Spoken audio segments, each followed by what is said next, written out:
Told you that the sudden explosive global rise of Afrobeats wasn't just an accident. Grammys, stadium tours, billions of streams, and international fashion weeks for the past few years. From the secret vaults of America to the executive boardrooms of the biggest Western record labels, music has never been just about vibes. To the world's most powerful intelligence agency, like the CIA, the Mossad, and the rest, music is a weapon. It's a psychological tool used to control minds, rewrite history, and manipulate entire populations without firing a single bullet. Are your favorite Afrobeat artists truly independent cultural icons, or are they just unwitting pawns inside a multi-billion-dollar psychological operation? Today, we are stripping back from the layers of the music industry. We are going to uncover the real history of how the American government weaponizes music, how the shift from revolutionary Afrobeat to corporate Afrobeat was manufactured, and who really profits when the whole world dances to a Nigerian rhythm. Sit tight, lock your doors, and turn up your volume, because the truth is much deeper and much more dangerous than you think. If you still haven't subscribed, you're making a mistake. Click subscribe, turn on notification, because on this channel, we talk about the African landscape and things that affect it. To understand how the present works, we must first of all look at the past. Many people think the idea of a government using musicians as secret tools sounds like a wide conspiracy theory. But this is not just a theory, it's a well-documented historical fact. During the height of the Cold War in the 1950s and 1960s, the United States was locked in a brutal battle against the Soviet Union for global dominance.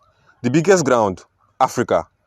As African nations began fighting for and winning their own independence from colonial masters, both America and Russia rushed in to win the loyalty of the newly formed African governments. But America had a massive problem. While they are preaching about freedom and democracy to African leaders, black people inside America were being brutalized, segregated, and denied basic human rights. The Soviet Union used this to destroy America's image across Africa, telling African presidents, why do you want to partner with a country that hates black people? To fight back, the CIA created a secretive initiative. They approached the US Department and launched the Jazz Ambassadors Program. They took the most famous black musicians of the era, legends like Louis Armstrong, Dizzy Gillespie, Nina Simone, and Duke Ellington, and funded massive luxury tours for them across Africa, the Middle East, and Asia. The crowds in Accra, Lagos, and Nairobi cheered. They saw black excellence, but behind the scenes, the money came directly from covert intelligence budgets. The goal was pure psychological warfare. The CIA used these musicians as a shield to paint a fake picture of America's racial harmony. Even worse, historical documents later revealed that some of these tours were using Western neocolonialism and corporations like ITT. They were draining Nigeria's wealth. Fela's music was designed to wake up the masses. It was a call to revolution, not just for Nigeria, but for the entire African continent. Because of this, the establishment hated him. He was beaten, his home was burned down, and jailed dozens of times. But they couldn't stop the music, because raw truth cannot be easily bought. Look at the music industry today. Notice how the name changed from Fela singular Afrobeat to the corporate plural Afrobeats. This wasn't just a grammatical change, it was a complete systematic shift. Modern Afrobeats is brilliant, catchy, and globally addictive. But what are the main messages? Luxury, escapism, and extreme wealth. Party culture. While Nigeria faces historic inflation, economic hardship, and political tension, the soundtrack of the nation tells the youth to dance, drink, and forget. In intelligence psychology, this is known as specification. If you control the rhythm of a nation's youth, you can control their focus by funding and pushing music that promotes pure materialism and escapism. The global establishment ensures that the next generation of African youth focuses on the vibe rather than political consciousness. The threat of a musical revolution like the one Fela started has been completely neutralized by design. So how does this control happen in 2026? Does the CIA have secret agents sitting in recording studios in Lagos telling producers what beats to make? No. The modern system is much more sophisticated.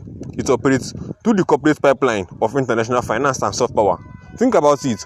Over the last few years, every major Afrobeat star has moved away from local independent labels and signed massive multi-million-dollar deals with Western corporate giants like Sony, Universal, and Warner Music. When an artist signs these massive contracts, they are no longer just an African musician. They are an asset owned by a Western corporation. And who owns these Western corporations? Massive global investment funds like BlackRock, Vanguard firms that are deeply embedded within the political machinery of the United States government. Through this corporate ownership, Western interests decide which song gets global radio backing, which artist gets pushed by algorithmic playlists on Spotify and Apple Music, and which tracks go viral on TikTok. If an artist tries to make deep, highly political music that challenges Western interests or expose global corruption, the corporate machine can simply quiet down their reach. But if an artist makes a high-energy, global pop crossover track that promotes spending, consumerism, and Western-style luxury, the algorithms will push it to billions of screens overnight. Look at the trends right now in 2026. Look at how artists like Rema are intentionally shifting from their sound towards heavy Western hip-hop crossovers. This is not just an artistic choice, it's a market engineering.